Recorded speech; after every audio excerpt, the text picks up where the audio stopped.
오늘 이 저녁 시간 함께 읽을 하나님의 말씀 시편 147편 15절에서 20절까지의 말씀입니다. 시편 147편 15절에서 20절까지의 말씀 여러분들을 대표해 제가 읽도록 하겠습니다. 시편 147편 15절 말씀부터 제가 읽도록 하겠습니다. 그의 명령을 땅에 보내시니 그의 말씀이 속히 달리는도다. 눈을 양털같이 내리시며 서리를 재같이 흩으시며 우박을 떡 부스러기같이 뿌리시나니 누가 능히 그 추위를 감당하리요. 그의 말씀을 보내사 그것들을 녹이시고 바람을 불게 하신즉 물이 흐르는 도다. 그가 그의 말씀을 야곱에게 보이시며 그의 율례와 규례를 이스라엘에게 보이시는 도다. 그는 어느 민족에게도 이와 같이 행하지 아니하셨나니 그들은 그의 법도를 알지 못하였도다. 아멘. 할렐루야. 아멘. 이 시간 우리는 명령하시는 하나님이라는 제목을 가지고 오늘 우리가 읽은 하나님의 말씀 함께 나누는 시간 갖도록 하겠습니다. 오늘 우리가 함께 읽은 시편 147편의 시, 이름을 알 수 없는 시인의 시가 다시 한번 등장하고 있습니다. 이 이름 모를 시인은 어제와 똑같이 두 가지의 양식을 통해 하나님께 기도를 드리고 있는데요. 이 두 가지의 양식이 찬양시와 할렐루야 시의 양식입니다. 찬양시는 우리에게 조금 익숙하지만 할렐루야 시가 우리에게 익숙하지 않을 것 같아서 다시 한번 설명을 드리자면은, 할렐루야 시는요, 시의 처음과 시의 끝을 모두 할렐루야로 구성되어 있는 시입니다. 하나님이 이 세상에서 보이신 자기의 능력을, 하나님의 사랑을, 그리고 하나님의 놀라우심을 우리가 마땅히 찬양해야 한다라는 그 내용을 담고 있는 것이 바로 이 찬양시와 할렐루야 시의 양식이라 할 수 있다는 것이죠. 오늘 시편 147편에서 시인은 특별히 우리가 하나님을 찬양하는 그 이유가 무엇인지에 대해서 알려주고 있습니다. 그렇다면 하나님을 찬양하는 이유가 무엇인지, 그리고 하나님을 찬양하는 이유를 아는 것이 왜 중요한지 오늘 우리 말씀 한 절 한 절 찾아보며 함께 알아가보는 시간 갖도록 하겠습니다. 먼저 오늘 본문의 15절 말씀입니다. 시인은 이렇게 기도합니다. 그의 명령을 땅에 보내시니 그의 말씀이 속히 달리는 도다라고 말이죠. 여러분, 제가 만약에요, 기계를 하나 만든다라고 생각을 해봅시다. 기계를 만들 때 제가 기계를 설계도 하고 부품도 구해오고 제가 열심히 시간을 들여서 이 기계를 딱 멋있게 만들어 놨습니다. 그렇다면은 이 기계를 누가 가장 잘 알고 이 기계를 누가 가장 잘 사용할 수 있으며 누가 이 기계에 대한 온전한 지배력을 가지고 있을까요? 기계를 만든 저일까요? 아니면은 기계 만드는 것을 옆에서 본 사람들일까요? 기계를 만든 사람이 이 기계가 어떤 기능을 가지고 있는지, 이 기계가 어떻게 설계되었는지, 그리고 이 기계를 어떻게 사용할 때 가장 최고의 효율을 내는지 모두 알 수 있다는 것을 우리는 모두 알고 있을 것입니다. 그것과 마찬가지로 이 세상을 창조하신 분은 오직 하나님 한 분밖에 계시지 않습니다. 누군가에 의해서 피조된 것들은 그 피조물을 창조한 창조주에게 온전히 종속될 수밖에 없습니다. 창조주가 피조물에게 완벽한 영향력을 미칠 수 있고 창조주가 이 피조물을 가장 온전한 길로 인도할 수 있다는 것을 우리는 오늘 이 본문 말씀을 통해서 기억해야만 한다는 것이죠.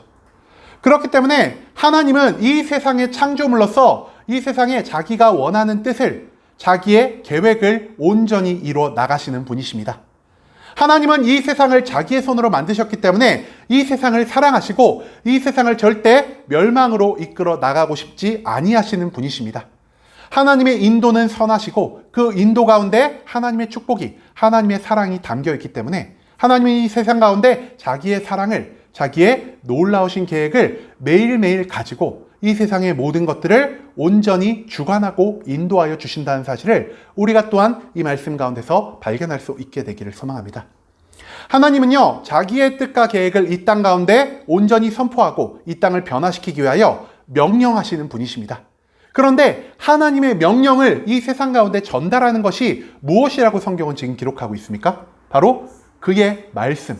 하나님의 입에서 선포된 이 세상을 창조하는데 하나님과 동역한 하나님의 입술에 있는 말씀이 하나님의 전령으로서 하나님의 명령을 가지고 속히 이 세상 가운데로 달려가고 하나님의 명령을 이 세상 모든 존재들이 알게 함으로 인하여 이제는 하나님이 명령하신 대로, 하나님이 뜻하신 대로 이 세상의 모든 것들을 즉각 변화시킬 수 있는 힘과 능력을 가지신 이가 오직 하나님밖에 없다라는 것을 시인은 지금 이 15절의 말씀을 통해 우리에게 알려주고 있다는 것이죠.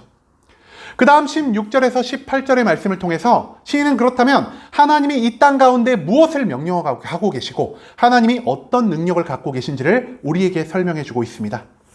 눈을 양털같이 내리시며 서리를 재같이 흩으시며 우박을 떡 부스러기같이 뿌리시나니 누가 능히 그의 추위를 감당하리요. 그의 말씀을 보내사 그것들을 녹이시고 바람을 불게 하신즉 물이 흐르는 도다. 여러분, 하나님은요 이 세상 가운데 다루지 못할 것이 없으십니다.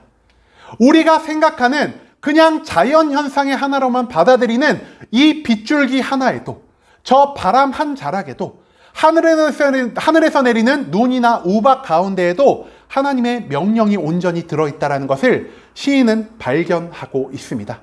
그리고 하나님이 이 모든 자연 만물을 무엇을 통하여 움직이신다고 시인은 또한 말하고 있냐?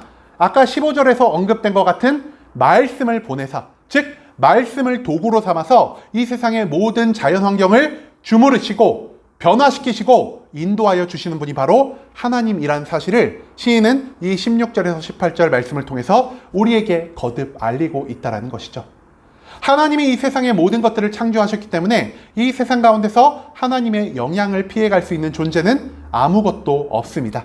단지 하나님이 명령하시면 그 모든 명령에 순종하는 것이 바로 하나님이 창조한 모든 천지 만물이라는 것, 그것을 지금 시인은 16절과 18절에 이르는 모든 말씀을 통해서 다시 한번 우리에게 강조하고 있다는 것입니다. 그리고 19절, 20절 말씀에서 그렇다면 하나님이 자기가 세상을 창조하신 것을, 자기가 이 세상의 진정한 주인이 되시어 이 세상을 자기의 뜻과 계획대로 인도해 가신다는 것을 누구에게 알리고 있는지를 우리가 발견할 수 있는데요. 그가 그의 말씀을 야곱에게 보이시며 그의 율례와 규례를 이스라엘에게 보이시는 도다.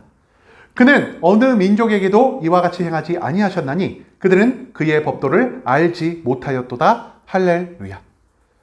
여러분, 아까 전에 하나님이 무엇을 통하여 이 세상에 명령하시고 무엇을 통하여 이 세상의 모든 것들을 변화시킨다라고 말씀드렸죠? 바로 이 세상을 창조하시는데 하나님과 동역한 하나님의 말씀을 통하여 모든 것들을 전파하시고 모든 것들을 변화시켜 간다라고 우리가 함께 말씀을 나누었습니다. 즉, 우리가 말씀을 본다라는 것은요, 하나님이 이 세상에 창조한 모든 것들을 인정한다는 것이요, 내가 말씀을 접한다는 것은 이제는 하나님이 이 말씀을 통해 세상의 모든 것에 온전한 주권을 갖고 계시다는 사실을 인정하는 마음을 갖게 된다는 걸 의미합니다. 말씀은 단순히 성경 속에 적혀 있어서 우리가 지식을 얻는 데만 사용하는 것이 아니라 이 말씀을 통해서 하나님이 이 세상의 참된 창조자이자 주인 되심을 깨달아 가게 하는 놀라운 능력이 있다는 것을 우리가 이 19절의 말씀을 통해서 발견할 수 있게 되기를 소망합니다. 그런데요, 이 말씀을 하나님이 누구에게만 주신다고 말씀을 하시죠? 야곱, 이스라엘에게 보이시는 도다. 야곱과 이스라엘은 어떤 존재들일까요? 하나님을 믿고 하나님의 뜻대로 살아가는 모든 종류의 성도들을 성경은 야곱 또는 이스라엘이라고 표현하고 있습니다. 하나님은 자기를 믿는 자에게 다른 것을 보여주시는 것이 아니라 하나님의 말씀을 보여주십니다. 천지를 창조하신 말씀, 이 세상에 하나님 명령의 전령이 되고 하나님이 이 세상을 변화시키는 도구가 되는 그 말씀을 우리에게 알려주심으로 인해 하나님이 이 세상의 진정한 주인이라는 사실을, 하나님이 이 세상의 모든 것들을 자기의 뜻과 계획대로 변화시킬 수 있는 능력이 있는 분이라는 사실을 우리에게 알려주고 있다는 것이죠. 반대로 하나님을 믿지 않는 자들은 어떤 자들일까요? 그는 어느 민족에게도 이와 같이 행하지 아니하셨나니 그들은 그의 법도를 알지 못하였도다. 하나님은요, 믿지 않는 자들에게는 말씀에 담겨있는 놀라운 능력들을, 말씀에 담겨있는 놀라운 비밀들을 체험하지 못하게 하십니다. 그렇기 때문에 이 세상 가운데 하나님을 믿지 않는 수많은 사람들이 하나님이 세상에 창조하심을, 하나님이 이 세상의 모든 것들을 인도하심을 온전히 깨닫지 못한다는 것이죠. 그들은 과학의 원리에 따른 자연 현상에 따라 비가 내리고 눈이 내리고 우박이 내린다라고 생각합니다. 인간의 모든 역사는 인간의 결정에 의해 어떠한 우연에 의해서 완성되었다라고 생각하지 그 모든 것들을 인도하고 주관하시는 자가 존재한다라는 것들을 하나님을 믿는 믿음이 없는 자들은 도무지 알 방법이 없다라는 것이죠. 왜냐? 말씀 가운데 담겨있는 그 하나님의 능력이, 하나님의 주권이 저들에게는 보이지 않기 때문입니다. 하지만 하나님을 믿는 우리들은 모두 알고 있습니다. 이 세상에 자그마한 바람 한 자락이 부는 것도, 이 세상에서 비 한 방울이 떨어지는 것도 하나님의 명령 없이는 이루어지지 않는다는 것을 말이죠. 인간의 모든 역사가 인간 스스로의 결정에 따라서 또는 특정한 우연에 의해서 이루어진 것이 아니라 모든 것이 하나님의 뜻과 계획에 따라 선한 방향대로 움직이고 있다는 것을 하나님을 믿는 자들, 이 말씀을 받고 말씀을 마음에 두고 살아가는 모든 자들은 온전히 깨달을 수 있게 되었다는 것을 우리가 이 19절과 20절의 말씀을 통해서 기억할 수 있게 되기를 소망합니다. 오늘 우리가 읽은 시편 147편의 말씀을 통해서 우리는 하나님이 이 세상의 모든 것들을 창조하셨기 때문에 이 세상의 모든 온전한 주권을 가지고 계신 분이라는 사실을 깨달을 수 있게 되었습니다.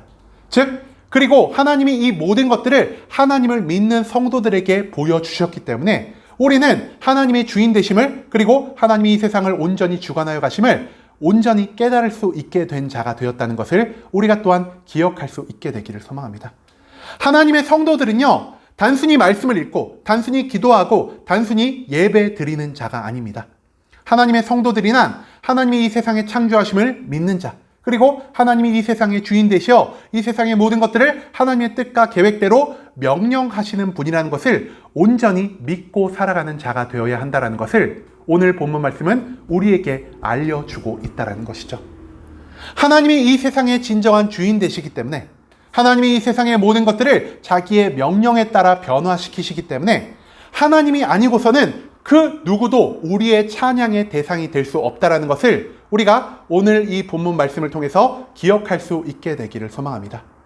또한 하나님이 말씀을 통하여 하나님의 주권을, 하나님의 능력을, 하나님의 명령하심을 우리에게 모두 알려주셨기 때문에 하나님이 이 세상의 모든 것 가운데서 명령하심으로 자연을, 역사를 이끌어 가신다는 것을 온전히 깨달은 성도된 자로서 우리는 매일매일 마땅히 하나님께 찬양 드려야 한다는 것을 우리가 또한 오늘 이 본문 말씀을 통해서 기억할 수 있게 되기를 소망합니다. 우리의 찬양은 찬양 받기에 합당한 대상에게 올려질수록, 우리의 찬양은 찬양하는 자가 그 찬양에 대한 이유를 온전히 알수록 그 찬양이 진정한 가치를 갖게 된다는 것 또한 우리가 오늘 이 본문 말씀 가운데서 절대 잊지 않을 수 있기를 소망합니다. 여러분, 하지만 지금 우리는 누구를 위해서 찬양하고 있습니까?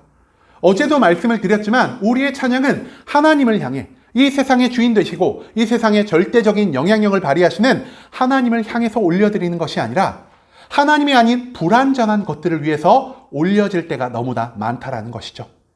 특정한 사람을 위해서, 특정한 국가를 위해서, 이 세상 가운데 놓여있는 재물이나 권력이나 명예를 위해서 우리가 찬양할 때가 너무나 많다라는 것입니다. 하지만 이 모든 것들은 찬양받기에 합당한 자격을 갖고 있지 않기 때문에 우리의 찬양의 가치를 도리어 훼손시킬 수 있는 것이 될 수밖에 없다는 것을 우리가 또한 기억할 수 있게 되기를 소망합니다.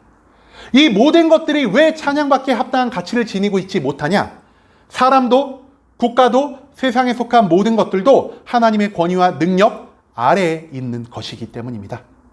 이 세상에 가장 뛰어나고 가장 높으신 분이 존재함에도 불구하고 내가 그 존재보다 낮은 것들을 위해 찬양하는 것이 어찌 우리의 찬양에 가치를 더할 수 있겠습니까? 가치 없는 것을 위해서 찬양이 올려 퍼질 때 그 찬양의 가치는 진정한 본질을 찾지 못하게 된다는 것을 우리가 이제는 잊지 않을 수 있기를 소망합니다. 그렇기 때문에 오늘 본문은 우리에게 알려주고 있습니다. 우리의 찬양의 대상이 될, 찬양받기에 온전히 합당하신 분이 오직 하나님 한 분밖에 없다라는 것을 말이죠. 또한 오늘 시는 우리에게 알려주고 있습니다. 하나님을 믿는 모든 자들에게 하나님이 말씀을 통해, 그분의 명령을 통해 이 세상의 모든 것들을 변화시키고 바꿀 수 있는 주권을 가지고 계시는 분이라는 사실을 우리가 이미 깨달았기 때문에 우리는 하나님에게만 마땅히 우리의 찬양을 올려드려야 한다라고 말이죠. 그렇기 때문에 시인은 오늘 시의 가장 앞부분에서도 오늘 시의 가장 끝부분에서도 하나님을 향한 찬양, 할렐루야를 외치고 있습니다. 여호와를 찬양하라. 오직 하나님 한 분만이 찬양받기에 합당하신 분이요, 우리가 하나님을 향한 찬양의 이유를 온전히 알고 있기 때문에 우리가 하나님께 올려드리는 찬양이 하나님께 영광을 돌릴 것이요 하나님을 기쁘게 하실 수 있다는 것을 우리가 오늘 이 할렐루야 시를 통하여 온전히 기억할 수 있길 소망합니다. 이제는 이 세상에 명령하시고 이 세상을 변화시켜 가지는 오직 하나님 한 분에게만 우리가 찬양할 수 있게 되기를 소망합니다. 우리의 찬양의 온전한 가치를 찾기 위해서, 그리고 우리가 하나님께 찬양을 통해 영광과 기쁨을 올려드릴 때 하나님은 우리를 그 하나님의 영광과 기쁨의 자리에 함께 초청하셔서 우리가 그 영광의 자리에, 그 기쁨의 자리에 함께 참여할 수 있게 하신다는 것을 기억하며 이제는 우리의 매일매일의 삶을 하나님을 향한 온전한 찬양으로 채워나갈 수 있는 순복음 함께하는 교회 모든 성도님들이 될 수 있길 간절한 마음으로 소망하겠습니다.